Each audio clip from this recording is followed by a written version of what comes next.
Buenas tardes, bienvenidos a este programa que hemos dado intitular Sí, el transformador, que tiene una continuidad con el programa anterior que es Cultura Energética. ¿Por qué? Porque en Cultura Energética nosotros hablamos de que la energía es vida, nosotros hablamos de que todos somos electrodependientes, nosotros hablamos de que lo que circula es energía.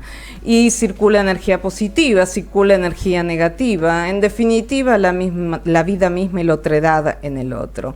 Pero en relación a esto, justamente el hecho de que seamos energía nos permite transformarnos y nos permite cambiar en el diario devenir y nos permite cambiar en lo que hace a una coyuntura también económica, política y social.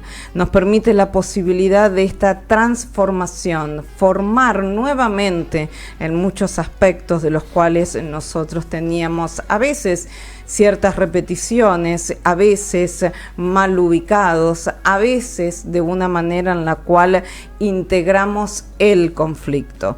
Por eso es que transformarnos tiene que ver con ello. El transformador tiene que ver con que tenemos esa energía.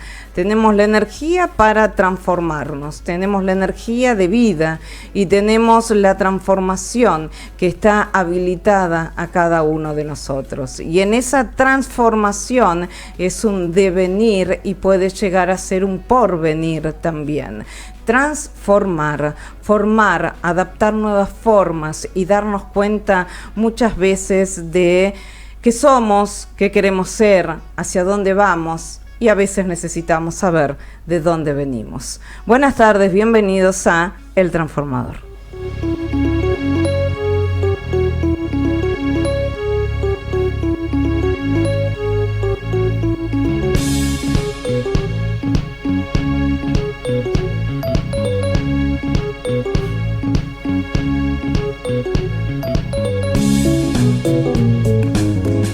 Y hoy con nuestro invitado de lujo vamos a ver si podemos transformar algunas cosas, seguramente. Mientras tanto ya lo presento a él, mi co-conductor. Él es presidente de Fundación Excelencia, una excelencia en energía, una excelencia en educación. Estamos con Ricardo Nin. Hola Richard, ¿cómo estás? ¿Cómo estás, Ale? Muy bien, ¿y vos? Bien, bien. Después de una gran cultura energética, ahora se viene un gran transformador. Creo que sí, como bien lo has expresado vos. Se viene un gran transformador porque nuestro invitado es un hombre que a veces toma ejemplos para transformar, siempre, continuamente. Y ahora en la charla que vamos a tener con él, en esta hora vamos a aprovecharla, un hombre a quien yo respeto mucho y aprende con él, uno escuchándolo él aprende mucho. Así que te voy a pedir a vos, a invitarte a que lo presentes como solo lo sabés hacer vos, y después ya nos adentramos. Avanzamos y vamos a charlar algunos temas interesantes, en que los tres vamos a tener, creo, como dicen algunas personas, vamos a poder trabajar esos temas y profundizarlos. Así que, Ale, te invito, como siempre, a que hagas, como vos sabés hacerlo, la invitación. Ahí vamos. Él es licenciado en Economía, director de la Fundación Acción para la Comunidad, especialista, ¿qué tema? Especialista en regulación de servicios públicos y defensa del consumidor. Estamos con Américo García. Hola, Américo, ¿cómo estás? Buenas tardes, ¿cómo te va? Buenas tardes, muy bien, gracias por la invitación, un gusto estar acá y bueno, abordar algunos temas que, como dicen ustedes, sirvan para la transformación, ¿no? Y para la inclusión. Y van a servir, porque hay dos temas, uno que estuve siguiendo, lo que estuviste dando a conocer en los últimos tiempos, relacionado con el tema de la energía, de los servicios públicos, privatización o estatización. ¿Qué está pasando en los países que nosotros de acá decimos que son los países de avanzada, como el caso inglés? Hay un tema muy interesante en Inglaterra que nos gustaría, tanto a Ale como a mí, que te explayes en ese tema y que después que más o menos vos nos vas explicando te vamos a ir preguntando a nosotros. Avancemos, Américo. Sí, es muy importante ver qué está pasando en otros países por esta ofensiva nueva que hay, o nuevamente esta ofensiva que hay en nuestro país con la privatización, no solamente de servicios públicos, digamos, sino de distintas actividades que están en manos del Estado. Y la privatización que hubo en la década del 80 y del 90 en países europeos, por ejemplo, en nuestro país también, en los 90, está siendo fuertemente cuestionada.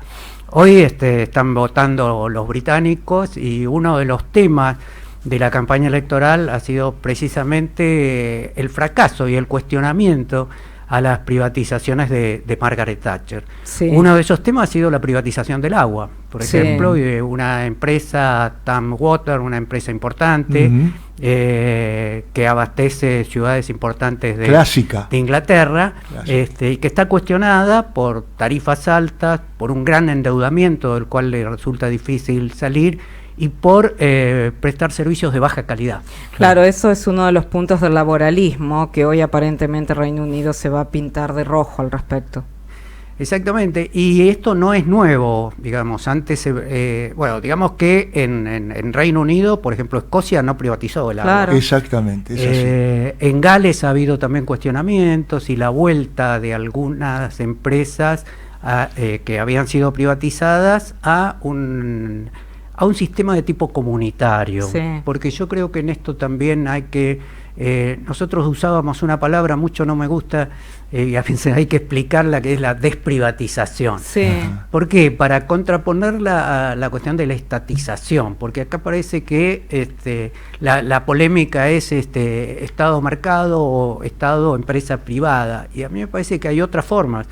Que no debemos caer en fórmulas del pasado, digamos, formas de participación, de gestión participativa, Américo, de incorporación en la gestión de otros sectores. ¿Y cuáles serían esas formas? Y bueno, esas formas son formas comunitarias, digamos. En Europa está habiendo todo un sistema de municipalización de algunos servicios, por ejemplo, de los servicios energéticos. Sí. Uno de esos ejemplos es Alemania, por ejemplo, sí. También en España, digamos, ¿no? Y también servicios de tipo comunitario. La Argentina tiene una gran experiencia en servicios públicos de carácter cooperativo. Sí, empresas cooperativas, eso te iba a preguntar, en energía, en agua, claro. En telefonía, sí. Incluso cuando la telefonía era pública. Una lástima que no se haya dado una licencia para telefonía celular. En algunos momentos eso se planteó, pero no fue posible, digamos, de incorporar un nuevo jugador, digamos, en la competencia en este sector.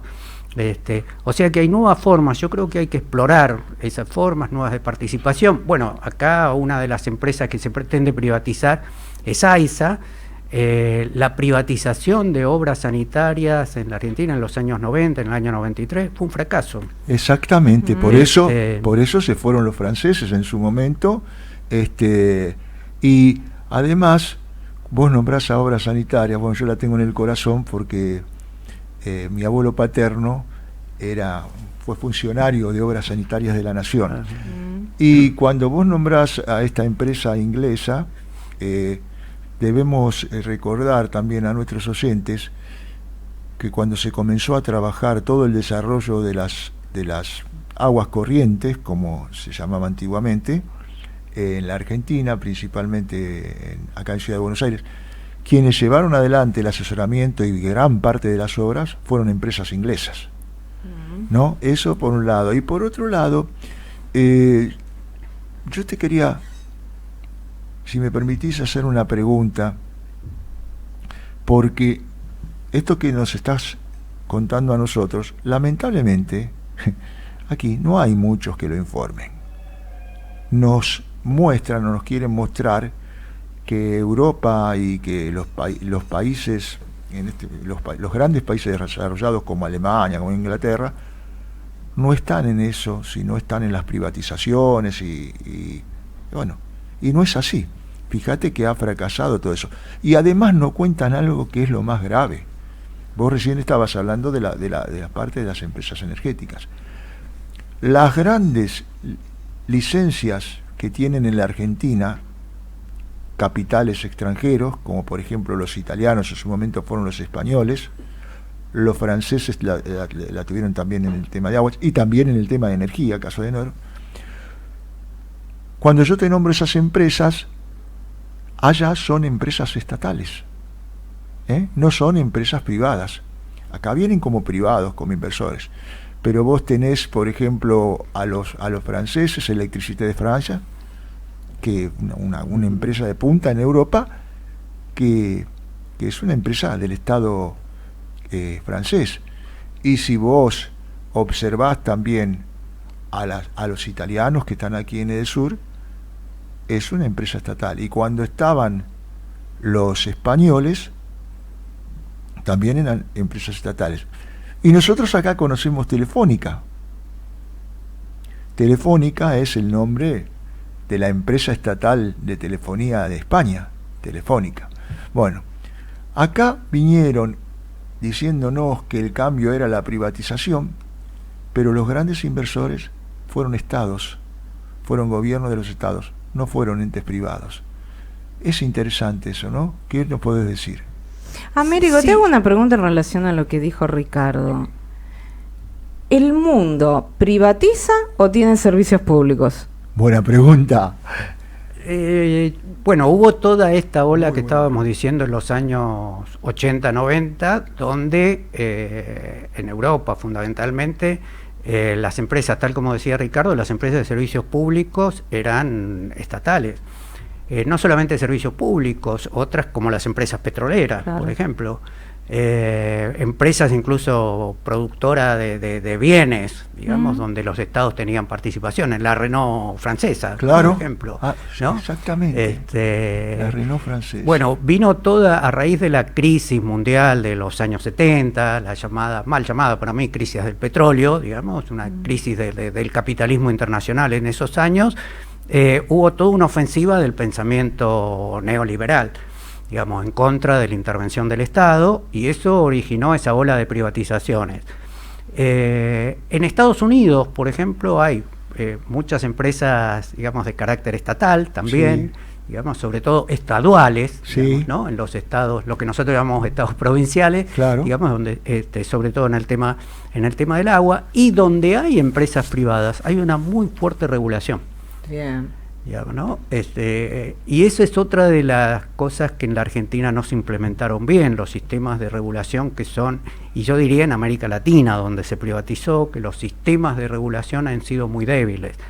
En la Argentina tenemos, en el caso de energía, estos sistemas de regulación de precio tope, de price cap en inglés, y eso que viene de los ingleses, del thatcherismo, claro, digamos, le resta posibilidades de regulación, de fiscalización al Estado. Son sistemas de regulación que yo llamo con larga vista. Bien. Y yo creo que nosotros necesitamos, por el tipo de desarrollo que hemos tenido, por el tipo de Estado débil que tiene la Argentina y que es necesario fortalecer, necesitamos una regulación con lupa. Qué bien. Más que una regulación con larga vista como es este sistema, muy bueno, de precio tope, que es regulación ex post, es decir, es regulación sobre resultados. Y entonces ahí hay toda una deficiencia que tiene que ver, son sistemas de regulación que tienden a la subinversión. Claro. Y eso se ve claramente en el sistema energético. Clarísimo. Digamos, en donde no hay planificación, en donde las inversiones están basadas según la ecuación costo-beneficio, digamos, claro, donde más, y por el lobby empresario. Claro. Y en las distribuidoras eléctricas, bueno, yo estuve en algún tiempo revisando el tema de Sur, y bueno, hay una deficiencia que lo notan los usuarios, ¿no? Corte de servicio, baja tensión o problemas de tensión, problemas de seguridad, digamos, en el cableado, en la calle, problemas de atención a los usuarios, y esto tiene que ver con su sistema que no incentiva la inversión, digamos, todo lo contrario. Bien. Digamos, entonces me parece que esos son como como deuda que dejó la privatización. O sea, lo que se ve es los resultados de la privatización en el mundo, tarifas altas, lo vemos hoy, lo hemos visto en algunos esquemas, sobre todo con algunos gobiernos, en el caso del macrismo, y lo estamos viendo hoy, y en el caso del comienzo de las privatizaciones, en donde los sistemas de regulación llevaron a tarifas altas y a que los usuarios tuvieran que pagar, digamos, destinar un porcentaje cada vez más alto de sus ingresos en el pago de los servicios. Problemas con el plantel laboral, digamos, ¿no? Que lo vemos con todos estos esquemas de tercerización. Digamos, ¿qué implica la tercerización? Sacar a los planteles de los convenios colectivos, digamos, y abaratar el costo laboral. Bueno, las distribuidoras eléctricas, el AMBA, de Norte y del Sur, recurren permanentemente a eso, ¿no? Las energéticas también. Uno ve cuando están haciendo algunos trabajos en la calle que dice en nombre de Sur o en nombre de Metrogas, o sea que son empresas terciarizadas. Ahora, discúlpame, Américo, uno paga fortunas y ellos no invierten en nada. Exactamente. Es así, muy bien. Te la Exactamente, porque cuando uno analiza los balances son empresas, ¿no? Ellos se quejan, en la época de que hubo congelamiento de tarifas, que en realidad congelamiento de tarifas para los usuarios, digamos, en beneficio de los usuarios, o digamos el famoso subsidio sociales y los subsidios que el Estado argentino les pagaba a las empresas. Claro, pero el subsidio era destinado a las empresas, o sea que las empresas no veían disminuidos sus ingresos por esto. Porque yo lo que digo, bueno, uno puede discutir tarifas justas y razonables, como dicen los marcos regulatorios, pero también uno tiene que discutir quién es el que paga la tarifa. El pueblo. Digamos, ¿no?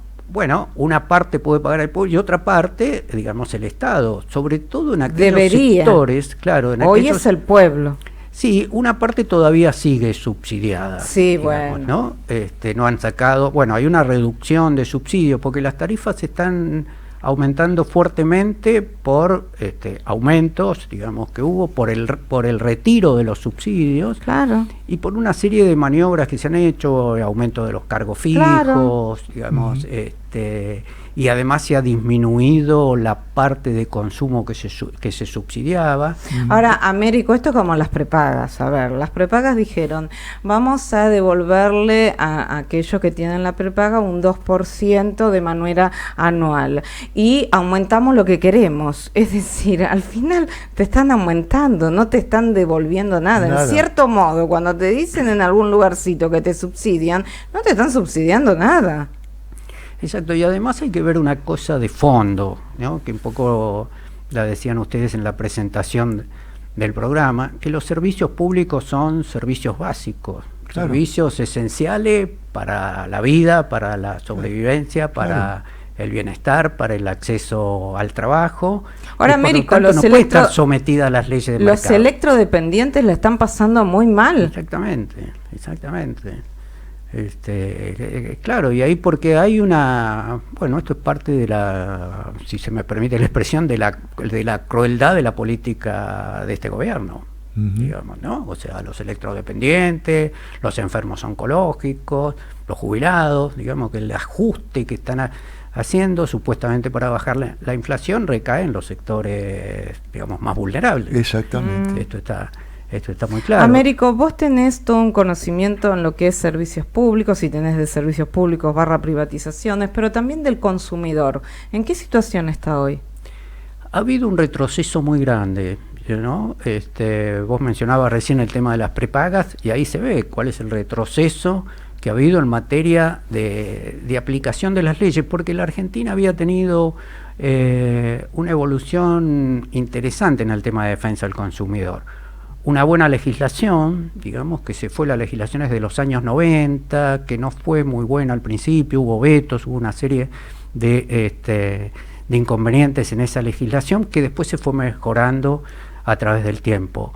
Y también una burocracia estatal, cuando digo burocracia lo digo en términos de organización, de formas de organización, no lo digo así despectivamente, una burocracia estatal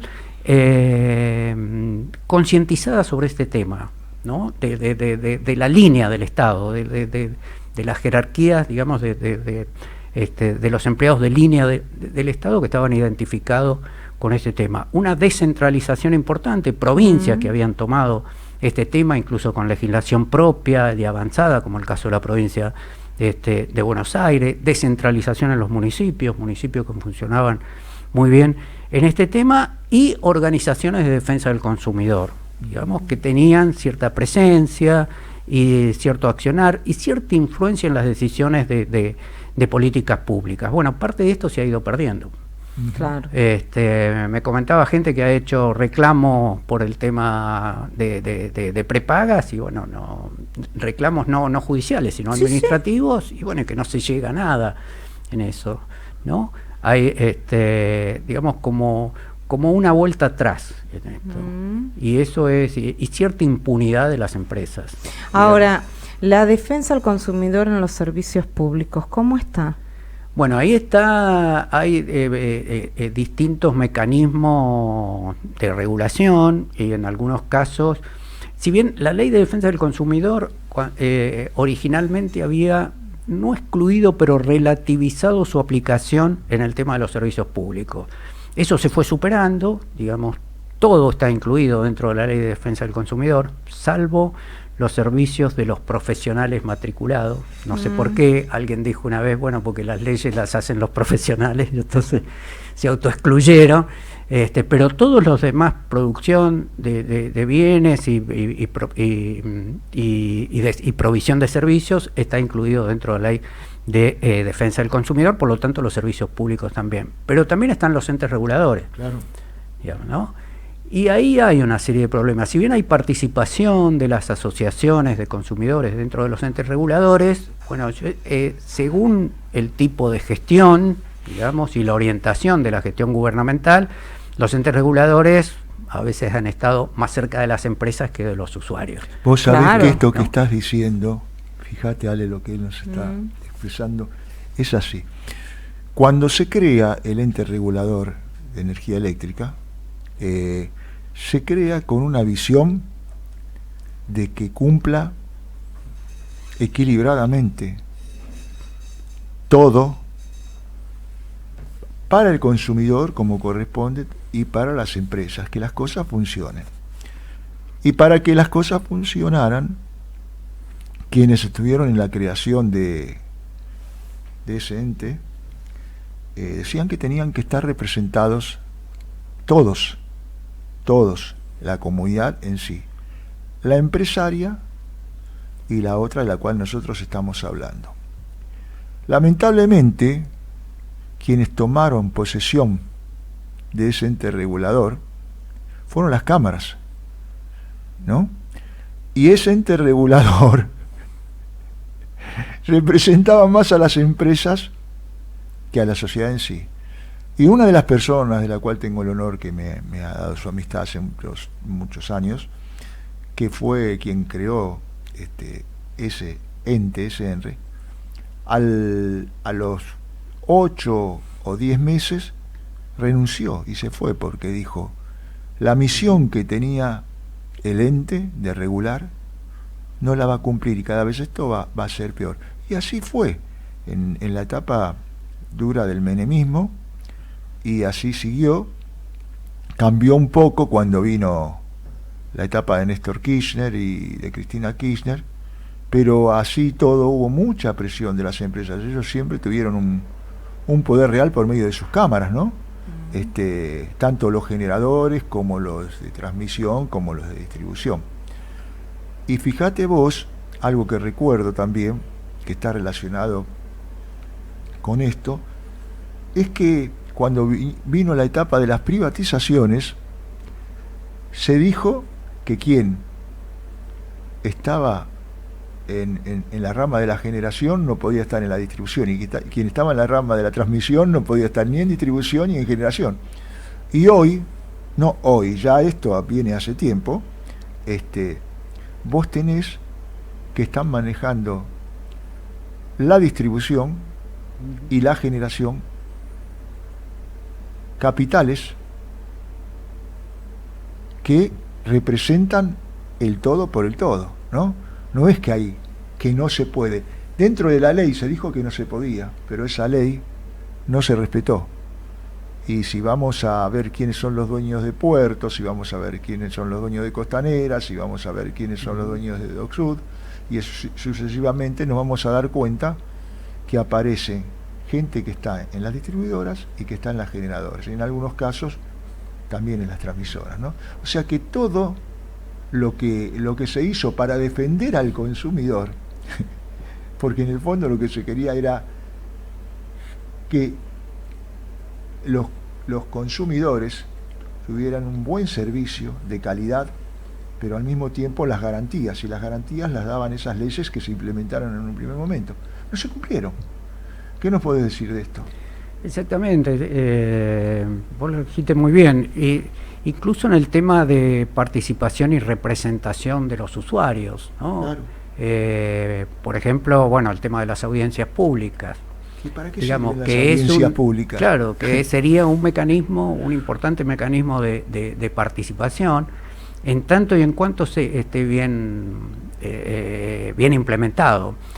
Yo mencionaba antes la fuerte regulación que hay en algunos estados de Estados Unidos. Y bueno, una audiencia pública en algunos de estos estados puede llegar a durar entre 6 meses y un año. Una audiencia tarifaria. ¿Por qué? Porque hay, digamos, un ida y vuelta. Claro, un feedback. Acá, claro, te ponen un expediente que tiene 1 metro de alto, digamos, para que vos lo leas en 2 semanas. Claro. Vos consumidor o vos asociación de consumidores. Y podés hablar 10 minutos en una audiencia. Así no es. podés hacer preguntas a las empresas, no podés intercambiar para informarte mejor o para requerir información complementaria. O sea, yo digo que las audiencias públicas tendrían que tener un periodo como de preaudiencia. O sea, que tuvieras 6 meses en donde uno puede examinar la documentación, pedir más información, pedir aclaraciones sobre esa información y entonces ir después al ámbito de debate, digamos, ya con toda esa información. Entonces, bueno, en 10 minutos uno puede, si después ha podido examinar, estudiar toda esa documentación, asesorarse con el ente regulador que tiene que asesorar a los usuarios, que son la parte más débil y menos técnica, digamos, en ese funcionamiento, y entonces en 10 minutos uno puede hacer una síntesis de todo eso. Y después, el otro tema importante para la audiencia pública es que haya una resolución fundada. Es decir, que quien toma una resolución, si va a una asociación de consumidores, cuestiona, bueno, y se resuelve en contrario de lo que han planteado los usuarios, que esté bien fundamentado. ¿Por qué? Ahora yo voy a continuar siendo directa en el día de hoy, Américo Ricardo.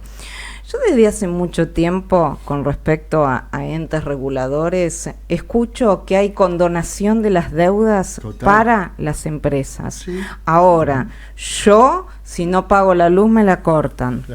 Entonces, se condona deuda a las empresas y yo, usuaria, consumidora, si no pago, me cortan la luz. Eso es lo que yo percibo desde hace muchísimo tiempo. Exactamente. Sí, y han estado... Pasan los gobiernos y pasan las condonaciones. Entonces, el ente regulador no está para mí. No. Usuaria, consumidora. No. Está para las empresas. Por eso dijimos antes eso. Y a veces por la cantidad de plata que circula ahí. Por supuesto. Exactamente. Ahora. Ha sido constante eso y a veces aparece... un tanto escondida a veces esas cosas en una ley de presupuesto, por ejemplo. O que te aparecen al acero, ¿viste? A la 1 de la mañana y vos al otro día mirás y decís, mira, justo a la 1, 2 de la mañana aconteció, de repente. Y mucho de eso tienen que ver con la calidad del servicio. O sea, cuando uno mira, por ejemplo, en el caso eléctrico, cada 6 meses hay un estudio del ente regulador sobre la calidad del servicio. Y bueno, no ha habido sanciones muy fuertes en eso durante el gobierno anterior. Durante el gobierno de Alberto Fernández hubo sanciones muy fuertes con una buena gestión del ente regulador en ese momento, y hubo sanciones, realmente multas elevadas sobre eso. Ahora, ¿me podés explicar por qué aumenta como aumenta ahora? ¿Vos me lo podrías explicar? Y bueno, eso tiene que ver, yo creo que es lo que decíamos recién, un sistema de regulación, digamos, que que en lugar de defender al usuario está más cerca de las empresas, una concepción sobre el servicio público que tiene que ser, digamos, una mercancía, ¿no? Y que tiene que estar en algún sentido influenciada por el mercado, o sea, todos esos esquemas, y no una regulación en función del interés público. Ahora, ¿no hay un costo de la energía para saberlo?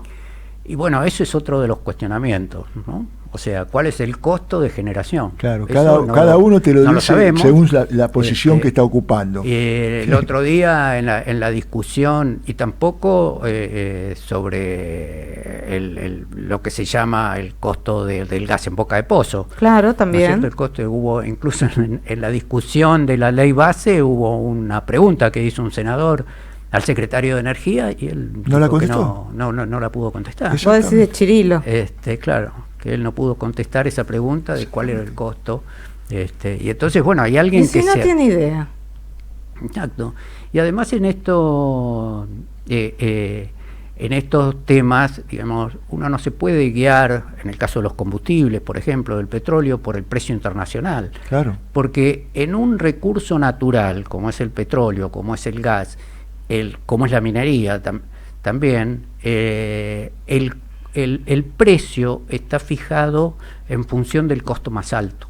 Es decir, el precio del petróleo está fijado por la extracción, el costo de extracción en el Mar del Norte, ¿no? Sí. Como el costo en Arabia, donde ponen un caño y tiene su urgencia propia. Y el costo... A ver, discúlpame, Américo, porque la verdad que la gran pregunta es la siguiente.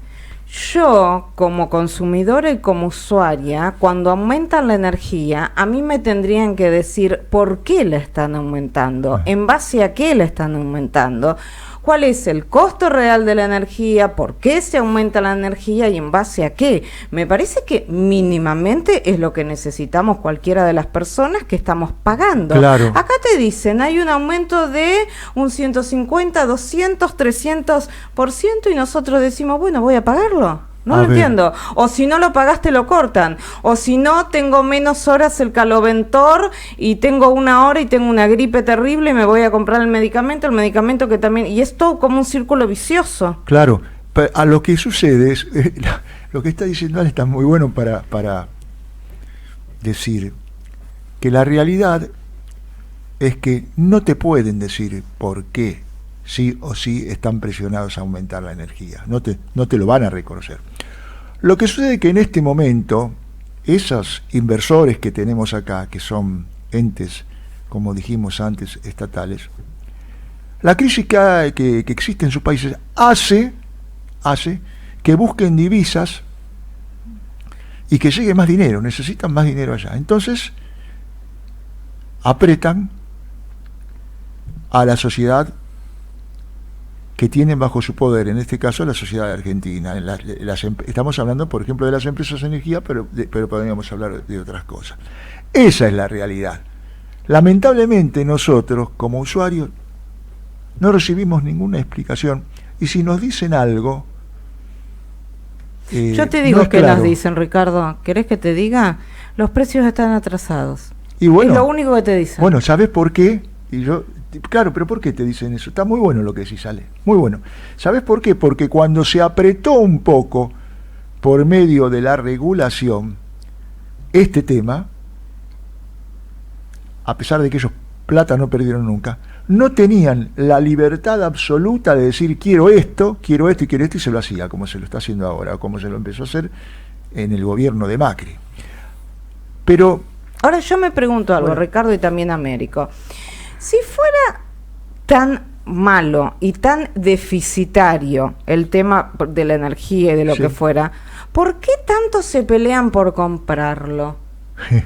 Porque, ¿me lo explicás? Si yo tengo una empresa que es absolutamente deficitaria, ¿yo para qué la voy a comprar? Y yo veo que hay muchos nombres, 5 por lo menos, circulando para su compra. ¿Para qué querés comprar algo que es tan deficitario, Américo? Exactamente, y además si las tarifas no le compensaban, porque no se iban, porque pueden ellos renunciar a la concesión. Si fuera tan negativo, renunciar. Claro. O si fuera tan negativo, ¿por qué tantos te lo quieren comprar? Las empresas que se han ido ha sido en función de decisiones corporativas, claro, no por una cuestión de que les fuera mal.